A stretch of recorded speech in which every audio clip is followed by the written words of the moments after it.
Okay. Good morning, everybody. I hope everyone's having a wonderful day. So yesterday night, I had prepared the exam format document. So I've posted that on the course website. You'll find that there's a lot of details in this document. I recommend you carefully read it. Actually, I go through and I tell you about the mark distribution of certain chapters in our notes.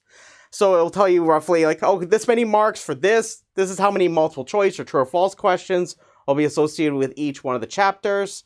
There's also a list, for example, of the things you don't have to worry about for studying for the exam, because I want to make sure, hey, look, I've either tested you on it already, so it doesn't really make sense to me to test you again on it if it's really meticulous, or it just takes too much time to do during an exam. I have a list there, but also I also have a list of all, because there's 3 sections to the final exam. There's a multiple choice, true or false, and then there's a written answer part. So all of this is being completed over your courses, so I'll have more details about this probably either next class or I'll make a video about it, okay? But either way, you can find all of these details, like anything I would say in class, in that document.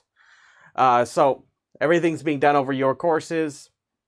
It'll be starting at 9 a.m. on the 22nd, but keep in mind that the exam itself will open up 20 minutes before that time, so if you want to start a little earlier, you're welcome to. But I will be available in the office hours Zoom room. I'll have it unlocked from the waiting room, so you can hop on there if you need any questions. Zoom is exempted for our exam to ensure that you can come and visit me if you need to. So I'll be hanging out in there. just come bug me, type your question in the chat. Don't say it verbally to me, just because there might be other students that might be in there. Other than that, just keep in mind the time. I'm going to give you 3 hours, 10 minutes. 10 minutes just in case there's any technical know-how. But you can make use of that time however you see fit. The exam will open up 20 minutes before. If you'd like to start a little earlier, you want. But I recommend you start at the scheduled time. It is closed book, as expected. It is a closed book exam. It's meant to evaluate your understanding of the material in the course. It covers the entire course, with the exceptions of things that I told you you don't have to worry about in that document. And the biggest thing, of course, remember, it's 20 minutes open at the beginning, and also I'll have it so it closes 20 minutes after. So just in case, in the event, let's say if they start at 9:10 or something, you won't lose any of that time that you're given. Or say 20 minutes up to. But I recommend not pushing that, just in case there's any technical matters. There will be Zoom support, so from the tech staff during the exam. There will be a link available for you if you need any technical support, say if there's issues with ProctorTrack or anything like that. I recommend for anything coding related or questions about the exam, look at the document. It goes into a lot of detail. Yes, there's algorithms questions on it, of course. But I won't be asking C++ code from you on the exam at all. But there will be a couple of questions where we'll have some code snippets, but it won't be anything that's going to be outrageous or strange from anything we've talked about.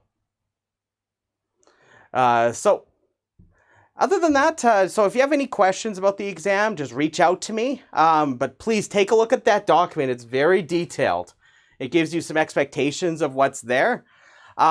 So there is a drawing question. It's the very last question on the exam. But yeah, take a look at the document. It'll ask you to, I'm going to, for example, ask you to draw me an AVL tree after an insertion occurs. But yeah, like I said, it's all in the document. Just take a look at it. It's a lot of detail in there. Because I like to make sure when you walk into this kind of exam that you have an expectation of what's going to be on it. Like I mentioned late last week, I put out a mock quiz that walks you through the different types of problem types, so you know what each main problem and how you might want to respond to each one is like. Some tips for typing it in. Do keep in mind for accessibility purposes that all the questions, with the exception of ones that involve like clicking radio buttons, like the multiple choice or true or false, or the say an autofill one, there'll be like a table problem where you're going to enter in some numbers into a table for the hashing problem that's in the written part. Those are the only ones that will not have an option to attach a file, but I highly recommend you you just type in your answer directly, because I won't give you any extra time after that. These are just available for accessibility purposes. But yeah, it's all self-contained in a quiz on your courses. But yeah, no. So just take a look at that. Like I said, there's a lot of detail in there. I will see how much time I have for if I wanted to make a video discussing the document, but I recommend you look at it. It's not very difficult to walk through. Oh yeah, one thing I will mention, I like that somebody brought this up, is I encourage you to have scrap paper beside you when you're working on your exam.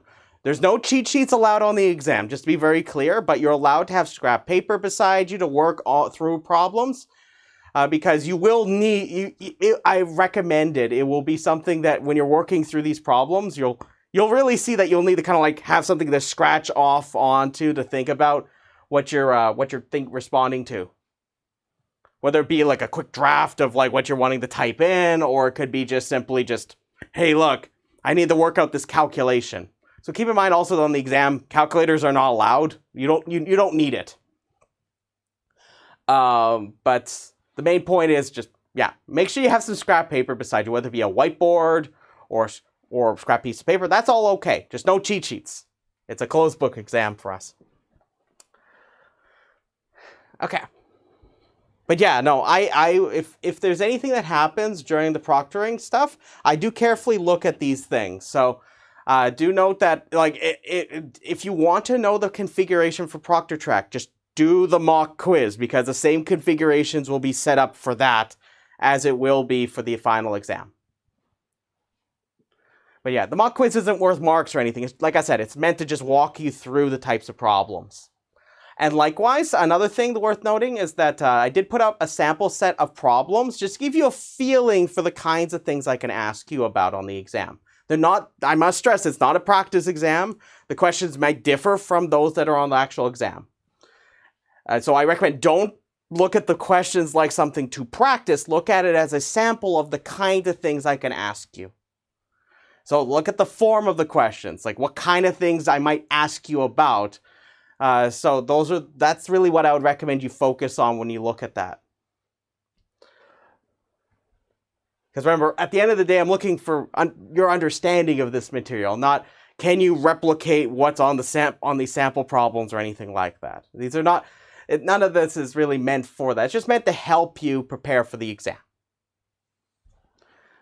Okay.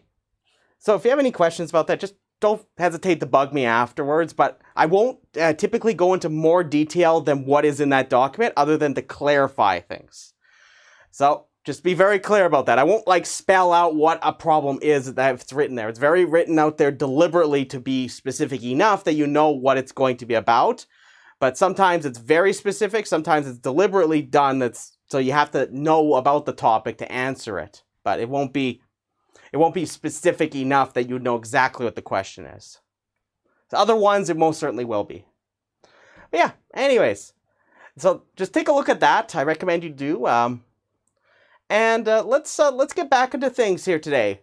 So let's talk more about multi-way search trees. So we talked about some ways we can generalize the ideas we had with the binary search trees. Now I want to talk about the last two set of operations. Namely, how to compute a successor in a multi-way search tree and removals. We're going to see that the removal is a little bit more tedious than it would be otherwise for a binary search tree, but at the heart of it is computing the successor. So I gave you an algorithm for computing the successor. I asked you to take a look at it. So you're going to see that this is going to be very, very similar to that one with an additional case. So the way this will get set up is that you search for a record with key K, where when I find this node where it is, this will be an internal node P.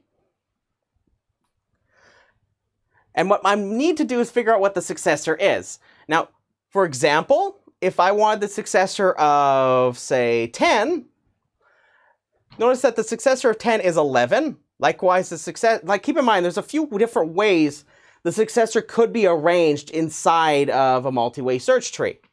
It could be, for example, in my immediate child subtree. It could be to my right in the same node, or it might be further up the tree.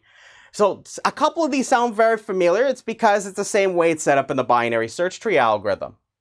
So namely, the first case is that what we're going to do is if we identify this node, what we're going to do is figure out the immediate child at position I. So we're going to find this position I such that the keys for this I, so if I find out what the subtree is for that one, it has to be that the keys are greater than k. So I should find a position such that this child, if this case applies, it will be this child is an internal node. Now you're wondering what this position exactly is. This might remind you of something from last day. We talked about how we can modify binary search to find an appropriate spot where it should be inside of a node. Well, notice that if you find one that satisfies this, if you think back to how we represent the nodes, well, if I find out this position I, it should be that keys sub I is equal to k. So just be mindful of this fact. So we're just using the same idea that we had from last day. So we're just using that modified binary search algorithm that we had last day to find this position. So this position will be able to, if I have an internal node as a child here, you can guarantee that the successor is in the subtree rooted at that child. This is the equivalent of, well, if I have an internal node, if I have a right child, I know I can go to the right immediately, right? Because remember, when we think about the multi-way search tree, it's actually just like the same idea. So just like here, when I had 10 here, if I look for the successor, it's 11, right? Well, remember, when I actually represent this in a node, the associated child of each key is always the one to its immediate right. So for example, key 10, its child, you can also imagine it like it's associated with that, its position, is always the one that has the keys that are greater than it. So in this case, this child here, this child node, would be the child of 10 in that position. So if I can find that this is an internal node, then the successor must be able to be computed by using smallest from last day. So this should remind you, just like we had with the binary search tree. Is that clear, everybody? So that's just the first case. So all I did was I just modified it by having this binary search process to find this position I that I want to use. If I examine it and see the child is an internal node, then I know it's right now. I can just go in there and just like, okay, I'm going to compute smallest, and I'm done. So that should remind you of the binary search tree version of this. Now the second case is, okay, well, imagine this doesn't apply, meaning that the child at that spot is a leaf node. So for example, if I were trying to compute the successor of 1, if I get this position, notice its child that I associate with is the one immediately to its right. It's a leaf node here. So I'm going to try case 2. So if that doesn't apply, if there's a record at the next position over, then that has to be the successor. This is because this is an ordered collection of records, right? So if I don't have one right here, the successor of 1 is 8, right? It seems pretty natural, right? That's the one thing that differs. That's at least one of the two things that differ. The other one is using this modified binary search process we had last day. So if this doesn't apply, so neither this nor that, that means that it is not down, it's not beside me, it is up. I have to go up the tree. So what you're going to do is, just like in the algorithm we had for the binary search trees for the successor, what you're going to do is you travel up the tree and you find, so you're going to keep following up an ancestor. So for example, if I wanted, say, the successor of 13, notice that I have nothing down here. There's nobody to my right. So it means I'm going to go up. So then what I do is I try to find, so remember, I know the position, I can find out the position I right here, that where it should be, and figure out the one right to my right if I needed to, right? I could do that in log d time. So, well, big O of log d. So if I look to my right, there's nothing there, right? So I'm going to go back up. Okay, I would find it. Okay, it's going to tell me probably it's like, it would be somewhere over here, right? In that node. I look to my right, nothing there. So I'm going to go up. I'm going to now notice, hey, look, I'm going to try to find a position which would get me to the one that would be just to the right of 13, which would be right here. And there's 14 right there. So I work my way up the tree to find it. So I would combine something like this first step with this process. So instead of just having one record, we have to find it. But the one thing you can keep in mind is that we have this efficient way of figuring out that where it would be. If not, you can easily modify it to allow that to be the case. So is that clear, everybody, how the successor works? Yeah. You first check if you can go down.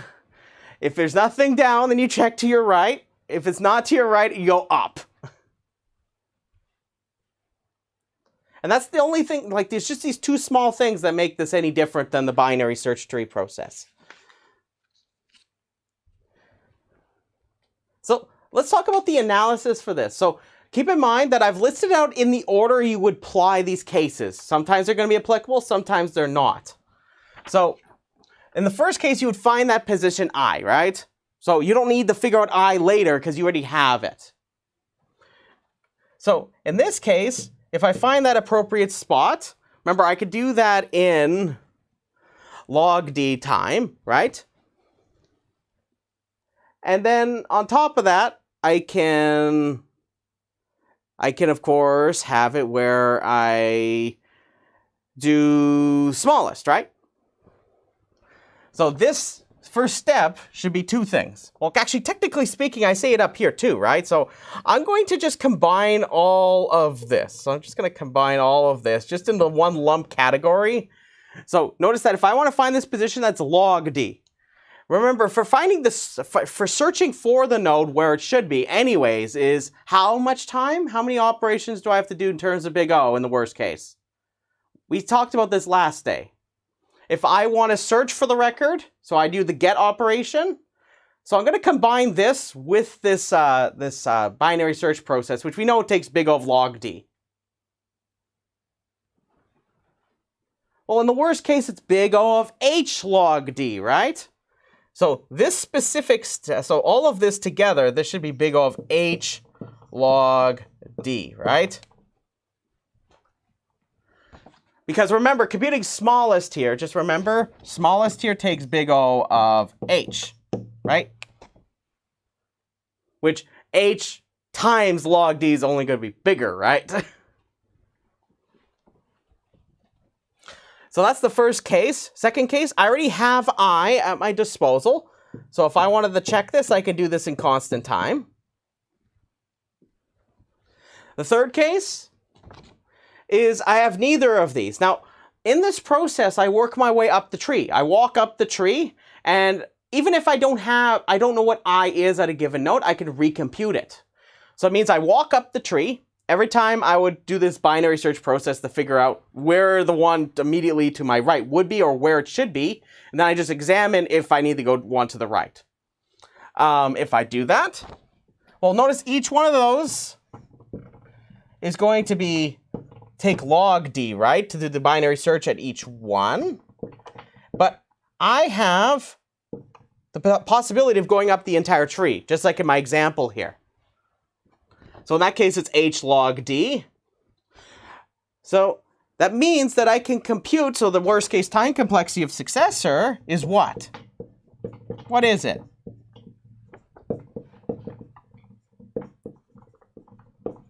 So just add up all those operations. It's h log d. That's big O of h log d. Very good, very good. So that's how you can compute the successor. Now, naturally, you might say, Dan, why did we need the successor? So you know how we had a removal algorithm, right? For the binary search tree. Really, in reality, what the binary search tree removal algorithm does is as follows. If I needed to, I replaced the node the record I want to delete with its successor, and whenever it was easy for me to delete it from the tree, I would just straight out delete it, right? It fell into two cases where either I'd replace it with the successor if needed, or I would just straight up delete the record because it would be safe enough for me to do so, right? That's really what those two cases were like in the binary search tree. So this is going to be somewhat similar for the multi-way search tree, but there's a bit of a catch to this. And I'm going to talk about some things that make this a little bit more complicated. So you're going to see that I'm not going to give you a full-blown pseudocode for this. Instead, I want to kind of motivate that there are ways you can formulate a removal algorithm using the ideas that we've had from the binary search trees. But you're going to notice very quickly it's going to be a little trickier to implement than we have for the binary search tree. So let me just kind of give you the hindsight on this. So just to remind you, so removals are going to be similar to the binary search trees. We're going to find a node V with the record. You're going to remove it and replace it with the successor if needed. Then delete the relevant data in the node that as applicable. So you're going to delete, obviously, the record or even the entire node if there's no more records in that node of the successor that you straight up copied from, right? If you needed to do that, or you actually delete it straight up if it's safe enough to do so, right? We had, for example, like a case 1 where it was safe enough to just do the removal. It was easy enough to check for. And the case 2 is when we used the successor, right? And we copied over that and we deleted the successor. So this brings me to talking about how we would do this with a multi-way search tree. Now, keep in mind, I'm just going to keep it high level here for the brevity of time. The main reason why I say this is because there's going to be some things, like I said, that are going to be a little bit more nuanced with the way we would implement this. So anyways, let's start off with looking at what we would do for some of these removals. So I'm going to start off by trying to remove, let's try removing 42 from here. Let's start off with we're trying to remove 42. So I get the node where it would be. I locate inside that node where it is. And then I look. Well, look at this. Notice that if I look at my associated child, it is in fact a leaf node, right? Now notice here that I don't have any other reason to keep this around. In fact, I can just delete this whole node outright if I wanted to. But let's just kind of keep it simple for now. So if I were to get rid of this, notice that I can just straight up safely get rid of this entire node right here. But notice that it's very much like the whole case 1, case 2 scenario, where when I do this, I would take whatever node I could safely hang on to, and I can make that put it in its place. Just like, you know how we had a C and a C prime in our algorithm, we can do the same thing here. We delete the record in here, you delete the associated node, well, leaf node with this record, and then of course you could just put this leaf node right there if you wanted to. So it's easy enough to do that when you have the fact that your associated your associated child is in fact a leaf node. And this should not be very surprising, given the fact that we did the same thing with a binary search tree, just we needed at least one leaf node. Now, another way you can look at this is that if I have, say, 2 leaf nodes on both sides of me, then it's totally fine for me to delete my record and I can just do whatever with the rest of it. If there's no more records in it, I can just straight up delete that node, just like I would in a binary search tree, right? Because I'll end up with just a 2 node, right? Because if I get rid of one of the children there, and I'll have a 1 node, which only has 1 child and no records in it, which is kind of weird. So let's look at something else here, where you're going to see that the way I would go about this is not going to be maybe as simple based on a couple of little implementation issues you'll run into. And this is why you'll notice that there's actually going to be more cases when you're actually implementing this. You're going to see that the data structure we're going to talk about today is going to resolve this fact. So let's try removing 11 next.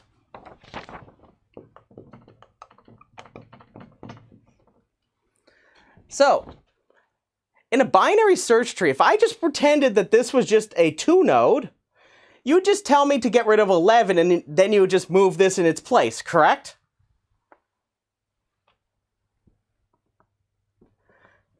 Yeah, and you can do that. Like, that's totally fine to do. It's not necessary to replace this with the successor. But let me show you something else that you can also do. Notice here that there's actually an interesting pattern that's sort of arising from our first example. Notice that here, the associated child, remember that's always the one immediately to its right, if it's not a leaf node, I know that there exists a successor. I know that that exists. So what I could always do, if this is the case, I can, regardless, I can still copy over the successor. So I could put 12 in here, and then I would delete 12, and depending on if my left or my right is a leaf node, I can get rid of that. But you'll notice very quickly when I say this, that it's not very clear which one you should get rid of. You would have to check for this. Is that clear, everybody? Because remember, when I compute the successor in this case, notice that I would go down, right? I'm always going to go down if my immediate child is an internal node, right? So no, it's always going to fall into case 1 of our algorithm over there. So if you notice that, I'll always go down and towards my leftmost internal node. But there's a bit of a catch with this. Like I said, the implementation issue you'll run into is that, okay, do I get rid of the left child or the right child? You can guarantee always that this left child is going to be the leftmost child of the node will always be a leaf node, just like we had in our binary search tree algorithm for removal, right? Because we go far left as we can. In this case, I didn't really go anywhere, but that's as far left as I could have gone. So in this case, I can get rid of either one of these, and this would be okay.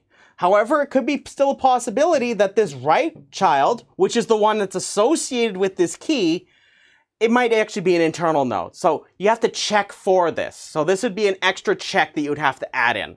Otherwise, the algorithm is very similar. Does everybody see that? So you can easily just adapt case 2 whenever you have it where your associated child, the one in the same position as your key is, at least in the associated array, what you do is you just simply check if that's an internal node. If it is, you just replace it, and then you go down to whatever that node was, and you delete either the left one or the right one, ideally the right one if you can. But you'll notice very quickly, you cannot just make that a presumption and that you could just get rid of this one. So I would like to just get rid of this so that it's just simply going to be 13 in here, right? So either way, I would like it so it just be 13 with 2 leaf children, right? But as I mentioned, it's still a possibility that it could be that you don't have your right child, the child right of yourself, being a leaf node. So that's one implementation issue you have to watch out for when you're doing this. Is that clear, everybody? So I'm not going to show you an algorithm for this because you can at least write this up a couple of different ways. I'm going to focus on making it so that whenever I have an associated child, so my child, which is always the one right just to my right, if I go that way, I can always guarantee there's a successor. If that's the case, then I'm going to replace it on mine and then I'll just delete it there. But here's the catch, like I said, you can't necessarily guarantee that you're going to have an associated child that isn't going to be internal. If it's a leaf node, you can straight up just get rid of it. So for example, if I want to do some more deletions, for example, notice here, for example, if I look and try to remove 8, I can just get rid of 8, right?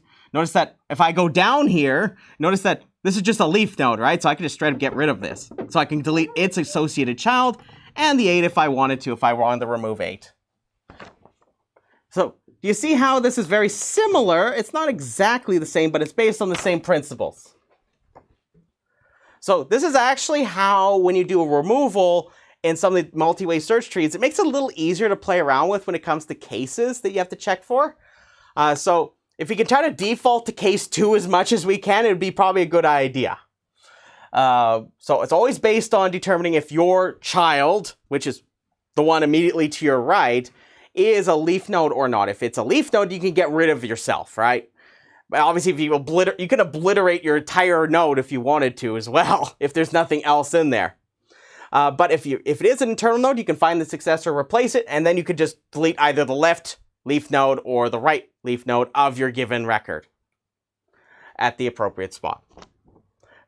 Is that clear, everybody? So I just wanted to give you an idea. I wanted to have some discussion about this because, like I said, what makes this easier to do and actually implement is if you can guarantee the existence of a leaf node that's immediately to the right of the smallest that you get. If you can guarantee this, This makes everything much easier. You don't have to check, oh, is there a leaf node to my left or a leaf node to my right? I don't have to worry about if I do this.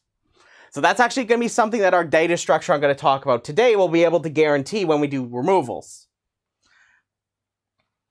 So, anyways, let's talk about the complexity of doing this. So, regardless of which one you use, but we'll stick to what I just described. So, of course, the search itself, that takes big O of h log t, right?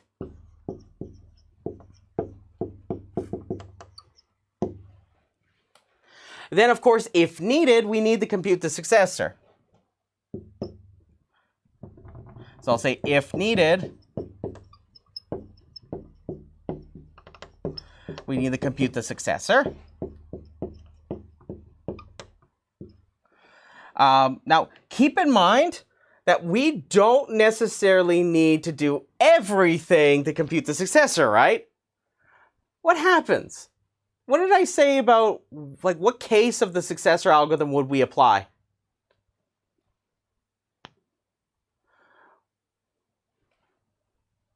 Like, what would this always apply if we applied this rule that we talked about? Where if I have my immediate child being an internal node, I compute the successor, right?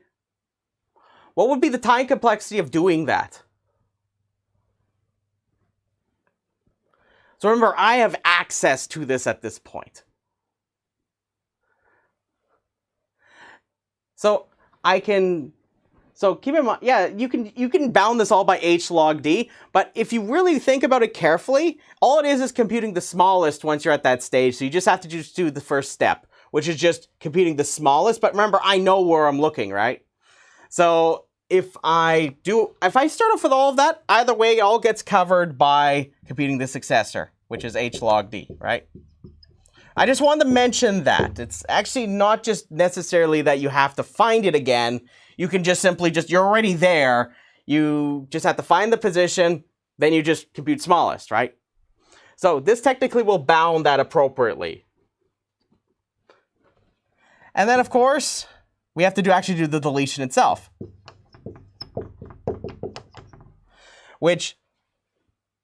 So the deletion itself, remember, when I get to a given node, when I do the deletion, it may be the possibility that I'm removing a record, which requires me to shuffle over other records to make sure it's maintaining an ordered collection. So this will take big O of d time. And I must stress that it's also possible that you end up with a 2-node, just like I had it right here. If I try to get rid of 13 right here, I would get rid of all of this. So I delete the data inside of here, so all the records are gone. And then I would delete these 2 leaf nodes and this node itself. Or potentially, as we're going to see, we don't actually necessarily have to get rid of all 3 of these nodes, right? We only need to get rid of these 2, right? Or if there was an internal node here, I'll get rid of these 2. So it's really just that I delete 2 nodes.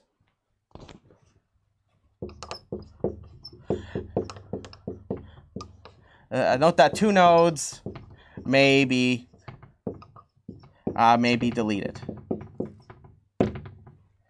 So if you take all of this together, this means that the worst case time complexity is, okay, so we have h log d, we got h log d, and we got a d. Notice d is separate from the h log d, so that means that's going to be big O of d plus h log d. And we're done. So I'm just keeping it rather short for the purposes of time here. I have a little bit more of a careful explanation of this in the notes. So are there any questions about how we derive the analysis here? So just keep in the back of your mind, if ever we need to do a deletion, you're going to notice that if I can guarantee that I can always ensure that I have an associated child, that's the one always to my right, if that's always a leaf node, it makes deletions very easy whenever I replace the successor. If I'm doing this more generally with any old multi-way search tree, that's going to be a bit of a problem. But here's one catch. Here's one catch that's a bit of an issue.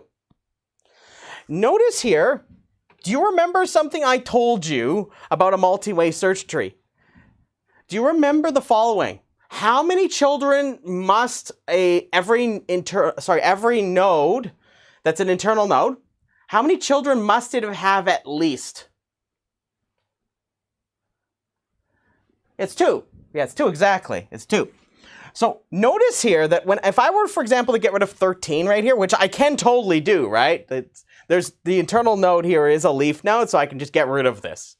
Notice if I get rid of these 2 right here, this node, if I look at just the node itself and I get rid of this and I get rid of this, what kind of node should this be? What kind of node would that become if I just left it there and I didn't just completely release it? So imagine I just pretend I just get rid of, say if I got rid of these 2 things right here, and I just have this one child off of here. What kind of node is that? Just say, for example, I didn't actually just want to do a pure deletion. I wanted to actually just examine what kind of node this would be before I get rid of it. Well, this right here is a 1 node. This is a 1 node right here. Has 1 child. This is why I was saying that you would just get rid of this, because it would no longer satisfy the multi-way search tree definition, right? But what I would like to do is have it so that we keep and hang on to these for our next data structure. Why? Because this will actually trigger us some way of knowing when we need to modify the tree. Because if I were to try to suck out all of the records out of a node like this, truly I would want to actually get rid of this node, right? Right? I'd want to get rid of this. But the thing is, it makes it actually easier for me to know things structurally about the multi-way search tree if I know about these nodes that are getting empty. So you're going to see that in the next data structure I'm going to introduce to you, that I'm going to keep these around. I'm not actually going to delete them. Instead, I would like to hang on to them so that I can, unless truly I have no more records in the entire tree, obviously. But I want to hang on to them because they will trigger something just like we had the issue last day. Do you remember there was an issue we had with the insertions? Does anybody remember what the issue was with our insertion? Remember, it didn't like produce trees that look like that, right? What kind of, like, what did I call it? It just makes 1 node that's going to have all of the records in it. So on one side, you have this issue of the fat node, and then the other side, you have the issue of the starved node. It has no records. So I would like to resolve this issue so that we can ensure that we still have a multi-way search tree where we have control over the degree of the tree or the order of the tree. So this is the first thing we're going to do, is we're going to try to resolve that issue. So there is the general structure of a multi-way search tree. You can come up with algorithms to do these all sorts of things. And notice that all we're doing is we just adapt the ideas we came up with together earlier on in the course, right? So that brings me to talking about how we're going to resolve those 2 issues. So those are 2 things, but also there's a third issue. Remember, we noticed that the time complexities here all depend on h. There's h in here, there's d in here. If d is a constant, this collapses all into h. And this should not be very surprising to you given the fact that we've said almost all of our ideas are based on ones we had from binary search trees, right? It shouldn't be very surprising if that's the case. So, what did we try to do when we had this issue? Because remember, that means still, technically speaking, my multi-way search trees still have a problem, right? Structurally speaking. So keep in mind, they're all going to be in 1 big fat node, right? But the thing is, suppose I even fix that issue. Suppose I fix this issue of the starving node and the fat node. How exactly do I fix, like, suppose I were some way to fix it so that it made trees that look like this. What's another issue we're going to have if we're looking at our time complexities here? So, you remember in our binary search trees, we had this issue as well, right? What could happen, presuming I was able to fix both of those problems? The fat node, starving node problem. We're solving some hunger problems, okay? Suppose I fixed all of this, and we all did a big dance. We still have not come up with a more efficient data structure, right? Than some of the ones we have that we based off of things like the BST, right? What's an issue here? So remember, it's going to still be able to degenerate, right? It still might turn to one giant chain like we had before. It's just it's not necessarily going to be pleasant. Now, obviously, our algorithms, the way it works is that it won't have this happen. But the thing is, I would like to, by construction, prevent this from happening even if it was allowed to happen. So you're going to see that we're going to take some of the ideas that we've seen before. For example, the idea of a rotation. I want you to pay close attention to that the next couple of lectures here and see that if there's some underlying thing I'm doing that reminds you of that. So let's talk about this next data structure. So what we're going to do is we're going to deal with this whole starvation issue or the food issue we have where we have the fat nodes versus this well, it's not versus. We have the fat nodes that we would like to make so that they don't outrageously go too far down with a large D. And we also have the issue of the fact we can make one nodes, right? We don't like that either. We want to make sure everybody's happy. Now, I'm sure some would like to have very large Ds. Some would like to have very small Ds. That's okay. Just the thing is, with a multi-way search tree, we'd like to maintain both of these things. Because multi-way search trees, we don't want to let them get too out of control, even if they're having a good time, okay? So let's talk about our next data structure. So depending on how much time we get today, we'll talk about it the rest of today and maybe a bit tomorrow, or we'll see how far along we get.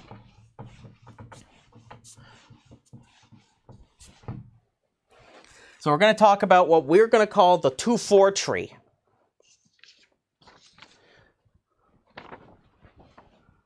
So my claim is that these are going to resolve all three of those issues. And that also includes the whole issue we had where, oh, now we have to add extra cases for checking if we have a leaf node on our left or the right to get the deletion to work properly. It's going to get fixed fine. That's why I didn't go into too much detail, because it's going to be much simpler to do. So this is a kind, so just to be very clear, 2-4 tree is a kind of multi-way search tree.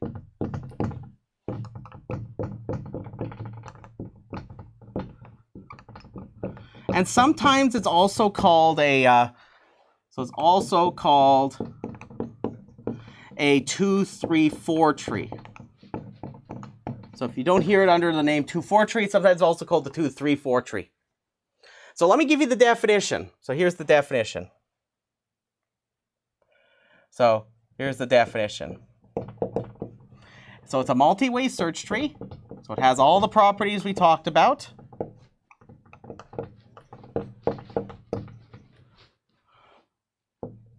With two properties. So it has to satisfy these two properties. So the first one is called the size property.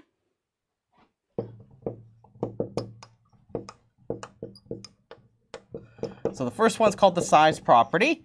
It is that each internal node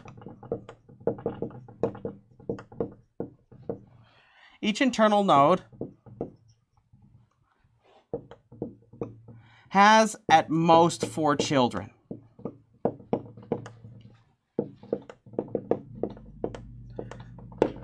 So that means that the only kinds of nodes we're allowed to have in our 2-4 tree, hence their name, is we're allowed to have a 2 node, we're allowed to have 2 nodes, we're allowed to have 3 nodes, and we're allowed to have 4 nodes.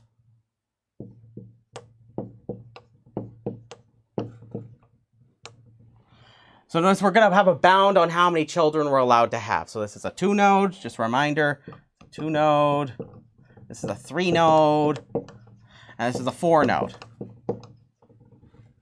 So just a reminder, remember each one will have 1 less records than the number of children it has.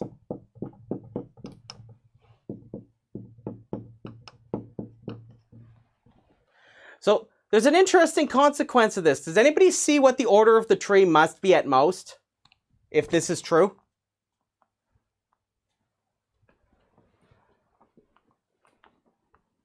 So remember the definition of the order of a tree. So remember, all the nodes look like one of these 3. They can't be anything else. It's 4. Very good. So notice in this case that the order of the tree is in fact a constant. The sooner you see that, the sooner this becomes a little bit more exciting, right? because we talked about this idea.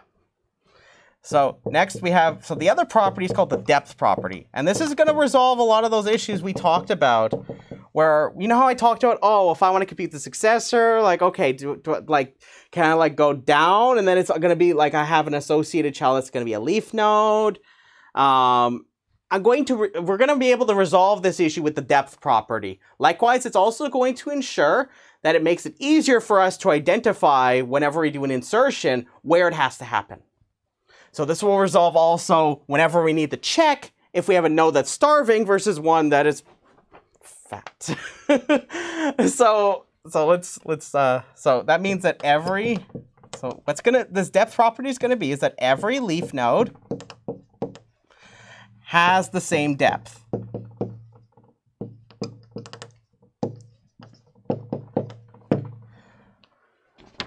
So that's the other thing.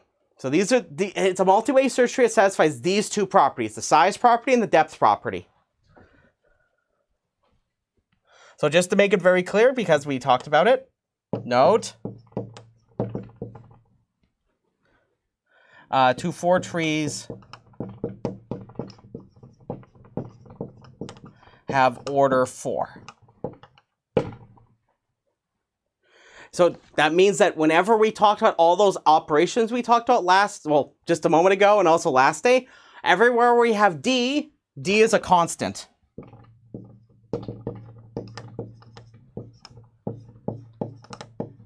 So it means that every one of those operations that we talked about,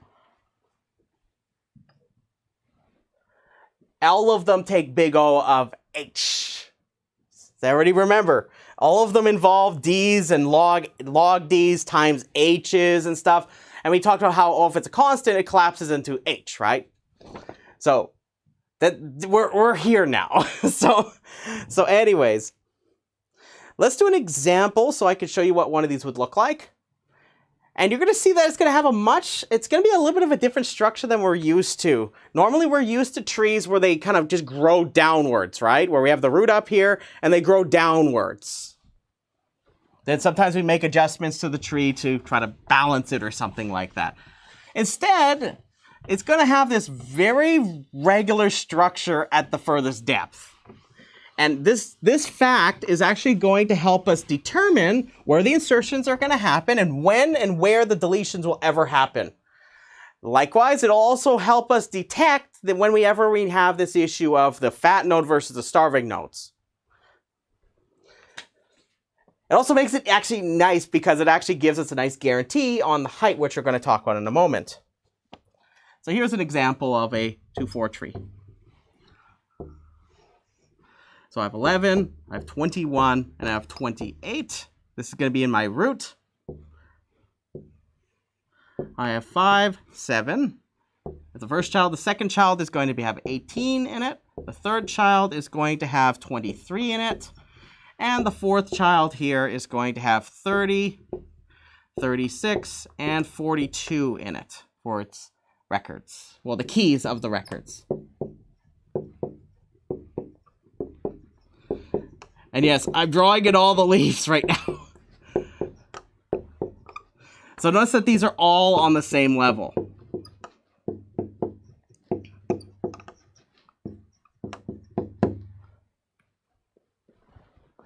So this is something that's always going to be true. And notice that the number of children of any one of these nodes can never exceed 4. We're going to use both these facts of if we have a 1 node or potentially a 5 node to help us resolve the issues we were talking about the last couple of days. So the first thing I want to point out to you that's really great about this thing is that, so here's a theorem for you.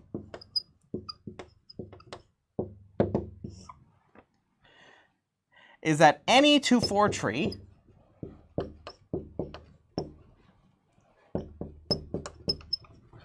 with n records has height big O of log n. That's the first thing I need to tell you, is the height is always going to be logarithmic of a 2-4 tree. So you might ask, Dan, What's the goal whenever we modify the tree? Can somebody tell me what our goal would need to be then? And I'll tell you, it's a very common theme we've been talking about the last maybe few weeks. What do we need to do whenever we modify the tree? What should we ensure? If we do this, then we can guarantee this. So what do we need to make sure we do? Whenever we modify the tree, what do we need to make sure happens? Well, we don't need the height balance property, right? Well, technically this is a height balance tree, but that's not what I'm talking about here necessarily. We don't want to, remember, this is a consequence that we get. But what exactly do I need to do? I need to make sure that the 2-4 tree maintains the size property and the depth property at all stages. So if I can do this whenever I do an insertion and a removal, I can guarantee you, if it starts as a 2-4 tree and then ends as a 2-4 tree, it guarantees you that the height is going to be logarithmic. That's what we would like to have. And what's the consequence of this, everybody? So if I talk about my put, my get, my remove, all of them, what should be the worst case time complexities if I can guarantee this? It's just big O of log n, exactly. So that's going to be our plan here, okay? So I will tell you that, let me just, now I have a question for you. Do you want to see the proof for this? If you see the proof for this, I'm going to probably have to skip something when we talk about the 2-4 tree operations. If I show you this proof, the proof is very simple though. You can take a look at it. It uses the same techniques we talked about earlier on in the course. It's very simple. Do you want me to skip this proof, or do you want me to go over it kind of quickly? I'm fine with either way.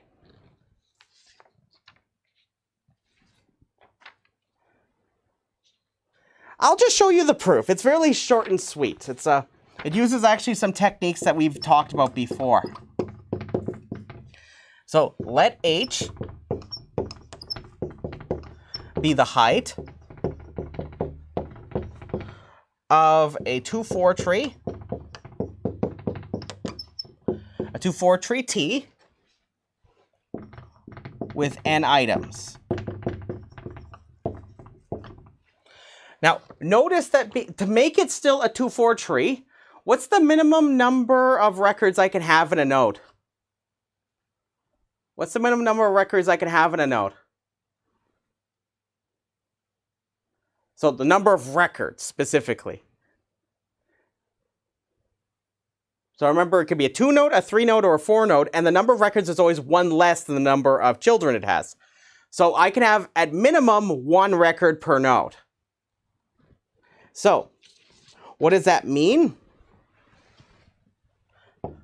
So I can say, observe that every internal node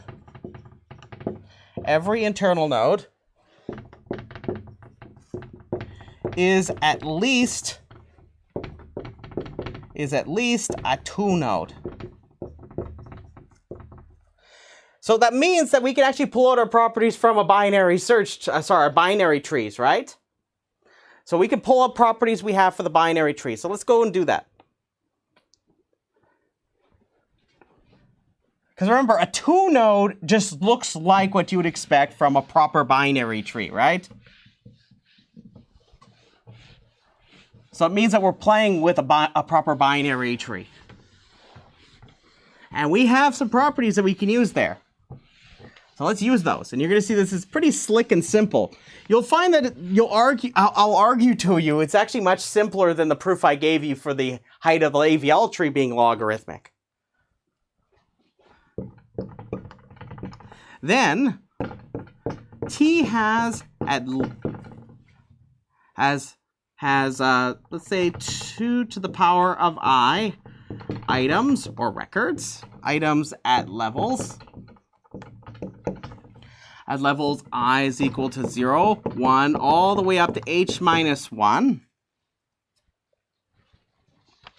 So if I look at the levels, each one, I have records in all of those levels except for what level?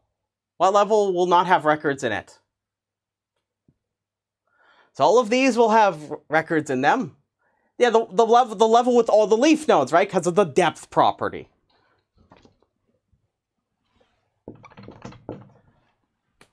And no items at level H. So these are the deepest nodes by the depth property, right? The depth property guarantees every one of the nodes at level H are leaf nodes. Our depth property. So if I bound how many records there can possibly be in this tree, it must be that n is going to be at least 2 to the power of 0 plus 2 to the power 1 plus 2 squared plus all the way up to 2 to the power of h minus 1. Remember, that's all of the first h minus 1 levels. So we technically start at 0, 1, 2, all the way up to h minus 1. And then, of course, the final one just has leaf nodes. So this gives us a nice bound on the number of records. And I'm going to do something quite similar. Notice that this is a geometric series right here. So I can actually carry out that, and I can simplify it down as follows. So I end up with 2 to the power of h minus 1, which this, if you rearrange this, notice that this is 2 to the power of h minus 1, and that's n on the other side. So I'm just going to simply take this minus 1, I'm going to throw it on the other side. So this implies that 2 to the power of h is going to be less than or equal to n plus 1. So I'm just going to add 1 to both sides of the inequality I have over here. So I just rewrote it to look a little nicer. Now, what can I do with that? So what trick have we been using when we've been studying a lot of these type of binary-esque trees, or even binary trees? What kind of trick did I use when I try to, I'm going to apply logarithms to both sides, because I want to know something about h, right?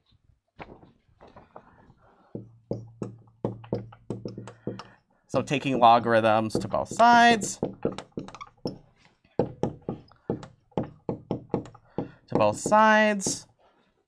of the inequality,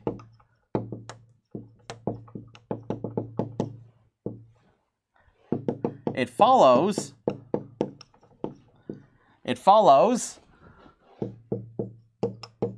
that, okay, well, if I take log base 2 of 2 to the power of h, well, I can use the power law to bring that h down up front. Now I have log base 2 of 2, which is just 1.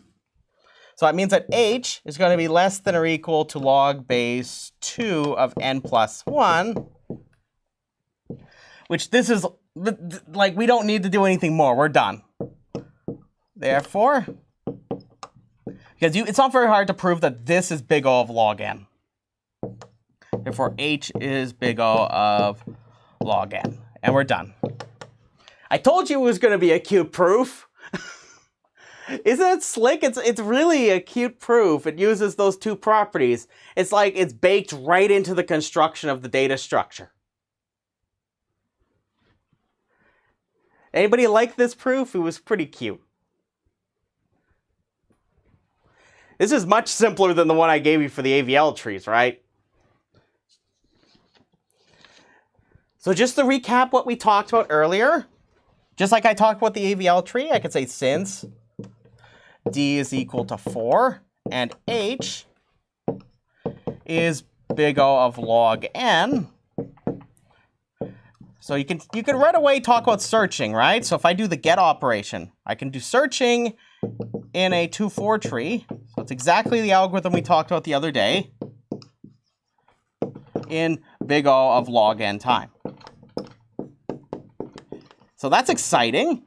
Now we know how to do this with a, we can get logarithmic search times with the 2-4 tree. But now we get to the fun, okay? So we're going to probably spend the remainder of this lecture talking about how we do insertions into the 2-4 tree, and we'll see how far along we get with this. So remember the issue we had when we did our insertions was those lovely muffin tops that our nodes would get, like our node would just keep expanding out like this, make a big fat node, right? So what I need to do is I need to try to mitigate this, because remember, I have a 2-4 tree. The size property requires me to make sure that I do not have any node that is exceeding a 4 node. I don't want a 5 node. So that means that just like a muffin top, it overflows. So I would like to resolve this. Now, obviously, you're not going to do this like anybody else with a muffin top. We want to be friendly with all of our friends. With a node, however, we could be a little bit more drastic about how we would deal with these kind of things. So,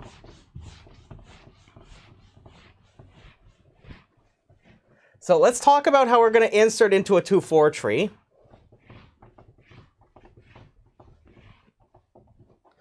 So I'm going to be defining a set of operations when we're doing these mutations to the trees. Just like how for the AVL tree I had a rotate operation, I'm going to talk about some operations we're going to have here for the 2-4 tree. So we're going to talk about inserting into a 2-4 tree.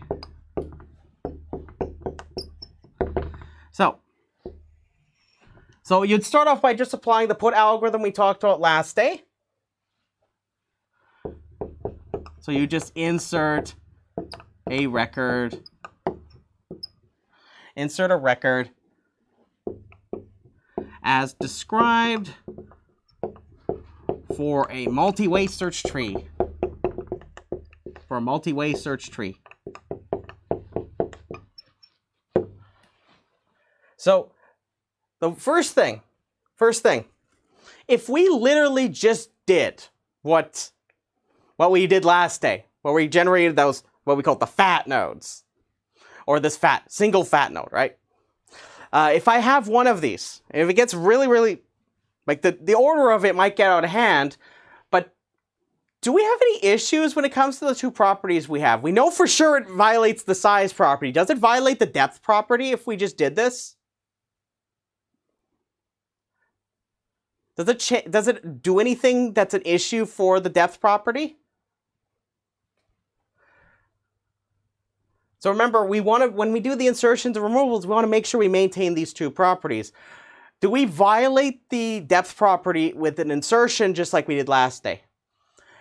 The cool part is actually the answer, we don't. We don't at all, right? Because remember, in the insertion, remember the whole idea is we find where that record should go, and then we go to the parent of that, which we call the lowest insertion internal node, right? And we put it in there. But here's the catch. If you start off with the 2-4 tree at the beginning, which it can be empty, for example, when you do this, you're never going to take a leaf node and put data into it, and except for the very first time you do an insertion, right? You'd create a new node, you just put it in there, and then you would just have a 2 node. But everywhere else, you're just going to always put it into the lowest insertion internal node. But that means it's never going to violate the depth property. So all we have to worry about at this stage is if I insert it into that node, all I have to do is deal with the size property. So that's the thing we're going to have to deal with. So it's not the issue of, oh, it's going to be lopsided or anything like that. It's actually going to be that it's always going to put it right near the bottom, just above those leaves. So it maintains the depth property.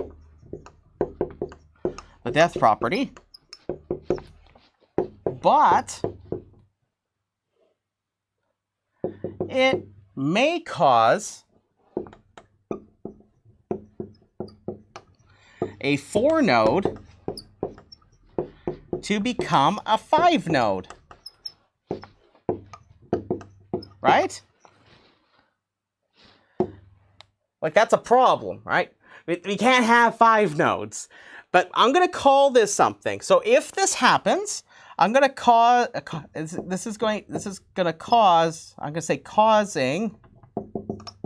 causing an overflow. So this is the term we'll use whenever a 4 node becomes a 5 node. We'll say it overflows or causes an overflow.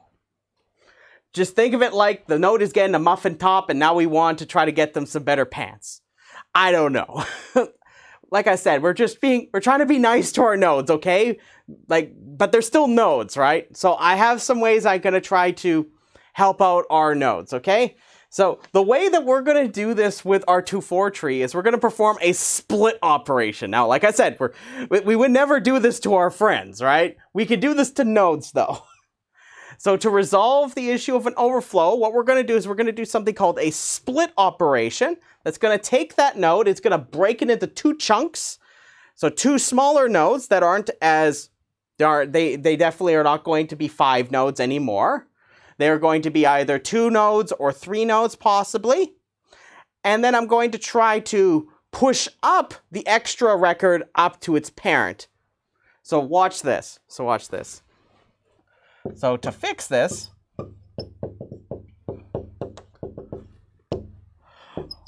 we perform a split operation. So that's the name we're going to give this operation we're going to be doing here. So once I've done the insertion, I got to check for if I need to do a split operation. And I may have to do multiple split operations. So let me draw you kind of a doodle of like the plan of how the operation plays out, and then we'll do some examples. How's that sound? So suppose I have a node like this. Suppose I call it U. And suppose it has some, it has some keys in here. And I find this lowest insertion internal node that I'm going to put this into.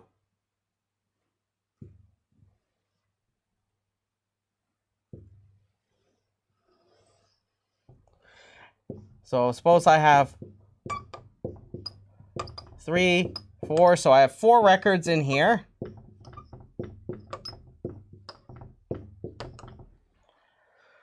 So I'm going to have 5 children. So I'm going to have C1, C2, C3, C4, and C5. And now I must stress that when you use this split operation, it's possible that this level might actually not consist entirely, this actually may be a level of internal nodes. It never will be that it's a leaf node and an internal node somewhere in here. It's either going to be internal nodes or it's going to be leaf nodes. But for the sake of drawing it here, I'm just going to make it into leaf nodes because that's how it will initially start out. And I think it's a little easier to start from there. So what we're going to do, so the next thing we do, so once I have done this insertion here, so this is the insertion. Notice I create this overflows, right? So that overflows. It's too fat. It's too fat. So we need to help our node friend here. Assuming our friend wants our help, right? So what I'm going to do now is I'm just going to draw the same thing again. K1, K2, K3, K4. I have my 5 children. So I have C1, C2, C3, C4, and C5. So what I'm going to do is I'm going to identify the middle, roughly around the middle, where the record would be about the middle. If there's ever a tie where the middle should be, our conventional is always going to be that we pick the one that's just to the right of it. So if ever there's a case where like you could pick like roughly around the middle and it's like the left side or the right side you can pick from, we're always going to pick the right side for the sake of consistency. Okay, everybody? So what I'm going to do is I'm going to identify that middlemost record. So right now I have 2 here, right? So I'm going to pick this one, K3. And what I'm going to do now is I'm going to try to split this node. So remember that this is still a child of this node. So what I'm going to do is as follows. I'm going to split it. I'm cutting our overflowing node friend in 2. And now what I'm going to do is I'm going to then take this record. I'm going to move this up. So I'm going to move that up. So I'm going to move up V. So V is going to move up here. And then as a result of this, I'm going to end up with 2 separate nodes down here. One's going to be a 3 node. The other one's going to be a 2 node. So U still up here. But now I'm going to have K3 that I've pushed up. And then I'm going to have, as it's left and it's right, I'll have, so I'll have K1, K2 like this, with 3 children. And I'll have K4 over here, 2 children. So I'll call this one V prime and this one V double prime. So this is C1, C2, C3. I'll get out of the way here in a moment and I'll show you this one more time. So all I do is I cut right down the middle roughly. I take whatever's to the right of the middle.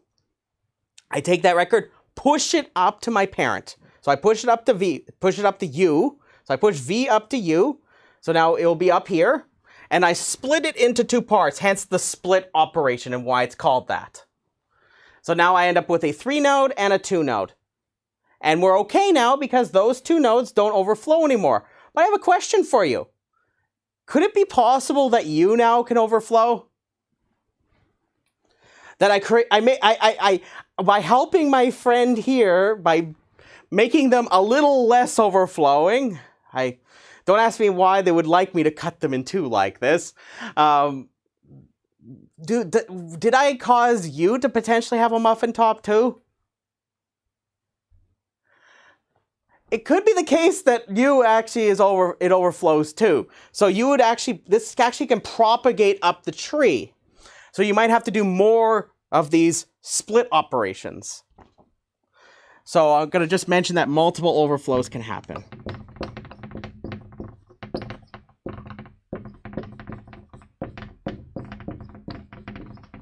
Multiple overflows can happen. So I think it would be a good idea we do a quick example. So I'm just going to do a quick example with you, and then we'll stop here for today. I'm also going to include another example here in the notes for you so that you can take a look at that. And then when we come back next time, we'll talk about how we do the removals. So we're going to do one example here. I know we got only a couple more minutes here, so I'm just going to try to do this a little bit quicker. But I do think that the split operation is arguably the simpler of the 3 operations we're going to show you here. But I encourage you after class, look at the examples I'm going to be posting there. So you're going to see, so the first thing I really want you to see is that, and I'll finish off with this actually. So what we're going to do is I'm going to take this multi-way search tree. So I'm going to make the root, I'm going to make it 11, 21, 28. So this is going to remind you of the other one we have. So 5, 7, I have 18, 23, and then I have 20. Let's go 30, 36, and 42. So this should be the same one I gave you earlier. So I'm going to put all my leaf nodes in. So this is indeed a 2-4 tree. What we're going to do is we're going to insert 29 into this tree. So first I'm going to apply the insertion algorithm that we had. So our put algorithm, what it'll do is I find where it should be. So I work my way down and it tells me, okay, if I want to put in 29, it'll get me right here. So remember, this is Z right here. And I find the lowest insertion internal node, right? Which is this node right here. So I perform the insertion right at this node. So I'm going to put in 29 just before 30. So 29 is going to go right here. I'm just going to move this over just a little bit. So 29 is going to go to the left of 30. But uh-oh, do we have an overflow? Yes, there's an overflow right here. This overflows. So I'm going to perform the split operation. So I'm going to take this, go like this. I'm going to then end up with as follows. So I'm going to have to push up 36. So that record with 36 is going up. So let's see what happens here. So let's put up 36. So 36 will go to the right because it is in fact it's in the right of 28. So it'll go right there. So we'll end up with this. So now I'll have 11, 21, 28, and 36 up here. So I'm going to split that into 2. So I have 5, 7 again, 18, 23. For the brevity, I'm not going to draw the leaf nodes just because we're kind of running out of time here. So to the left of 36, I can put the first of the 2 split nodes. So I have 29 and 30. To the right will be the 2 node that comes as a result. So 42 right here. But now, what about this node? Is that overflowing? It doesn't overflow. Notice it's a 5 node, so it overflows, right?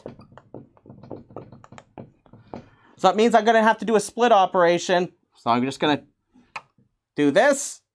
Notice that I could just take this. I'm just going to push this up. But notice something. Notice that I'm already at the root, right? So that means I might need to make a new root node. So I create a new node. I'm going to put that in there. So I'm going to take and push this up into here. And I'm going to split this into two nodes. So now I have